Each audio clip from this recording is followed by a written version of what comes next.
Somos el grupo 1 de la sección 2 y en este video presentaremos la práctica de masa de panadería. El gluten representa entre el 80 y 90% del total de las proteínas del trigo. Está compuesto por gliadinas y gluteninas.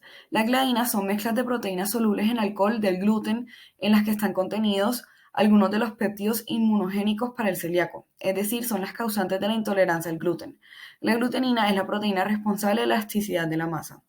Las interacciones moleculares entre la gliadina y la glutenina crean redes viscosas que retienen aire dentro de la masa, causando que ésta aumente su volumen y ayudan a formar la consistencia elástica y esponjosa característica de una masa de pan.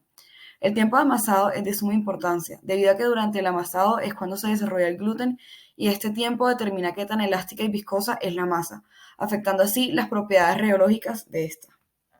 El objetivo de la práctica es analizar el efecto del tiempo de fermentación en las propiedades reológicas de la masa para panadería.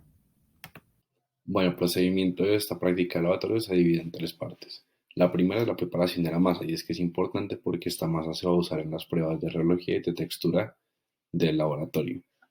Lo primero para preparar la masa es tener claros los ingredientes, y es que se necesita harina de trigo, agua, sal, aceite de oliva y levadura.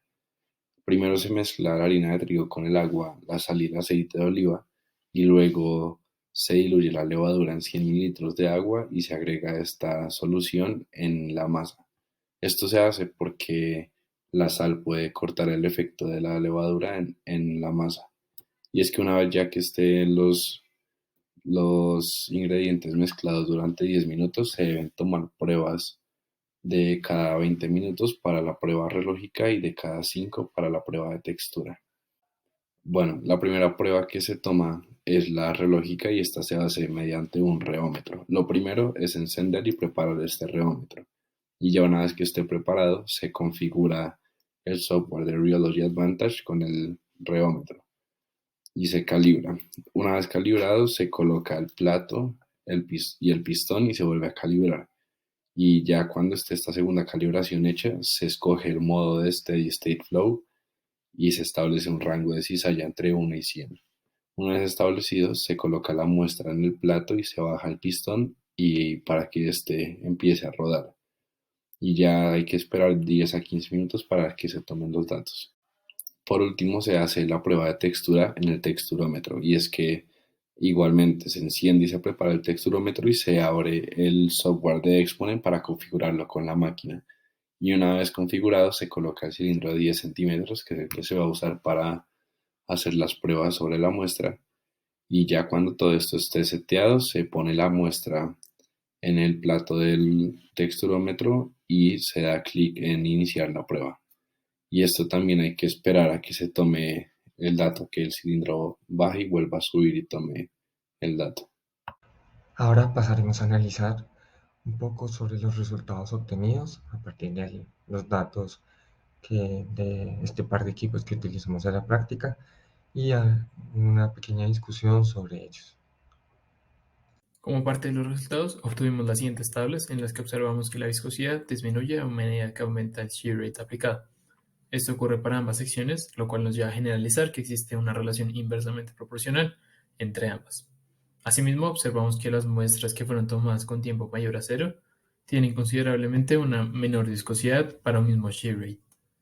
Esto asimismo nos lleva a relacionar que la variable del tiempo tiene una relación inversamente proporcional con la de la viscosidad. En esta diapositiva podemos observar las dos gráficas que se obtuvieron de ambas secciones.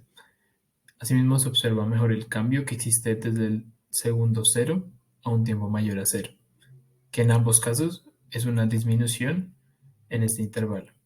Esta disminución se da por más de la mitad en el caso de la viscosidad. Como explicación a la disminución de la viscosidad, se le puede atribuir la acción enzimática de la levadura, dado que la glucosa termina transformada en anhídrido carbónico y alcohol, los cuales son gas y líquido a temperatura ambiente respectivamente. Este cambio de fase permite una reducción visible en la viscosidad, pues a mayor tiempo, más avanzado el proceso. Asimismo, estos productos permiten que la masa sufra una serie de transformaciones que le brindan una mayor elasticidad y elongabilidad, de manera que es posible retener el gas producido por la fermentación y, consecuentemente, obtener un volumen máximo. Bueno, ahora pasando a hablar un poco sobre los resultados obtenidos en el texturómetro. Si bien este equipo puede medir varias propiedades de un alimento, nosotros nos encontramos en la dureza del alimento, de la masa en este caso. Mm, para el par de grupos, lo que tenemos es, digamos, algunas diferencias en cuanto a el paso de la toma de los datos. Eh, digamos, las gráficas no comienzan en el mismo lugar de, digamos, no tienen el mismo punto de inicio.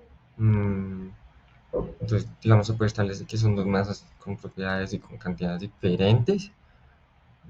Recordemos que la dureza es una medida de cuánta fuerza se requiere, digamos, en el paladar para morderla con los dientes. Y bueno, se mide en gramos y estos son los resultados obtenidos.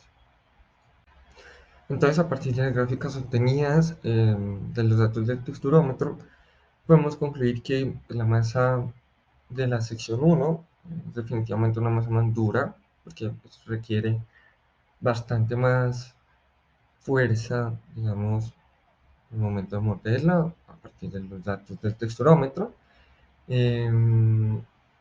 Y bueno, también vale la pena establecer que los datos de la sección 1 están en un rango más grande que los datos de la sección 2, que simplemente están entre los 300 y los 50 gramos.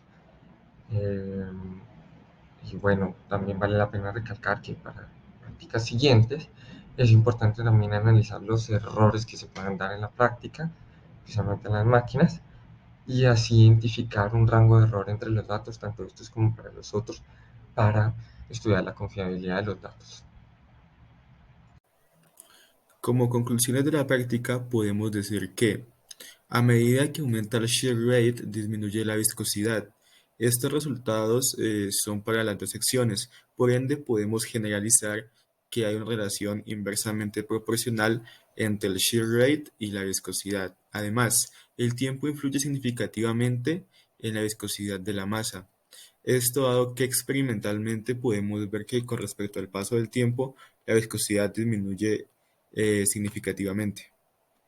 También, a nivel molecular, la acción enzimática de la levadura es la que genera la disminución de la viscosidad, puesto que la reacción de fermentación de la glucosa se convierte en anhídrido de carbono y alcohol. Estas son dos fases, una gaseosa y la otra líquida, y esto influye mucho en la disminución de la viscosidad de la masa. Y por último, el tiempo influye mucho en la dureza de la masa eh, y consecuentemente en la elasticidad, es decir, a mayor tiempo la elasticidad de la masa es mayor.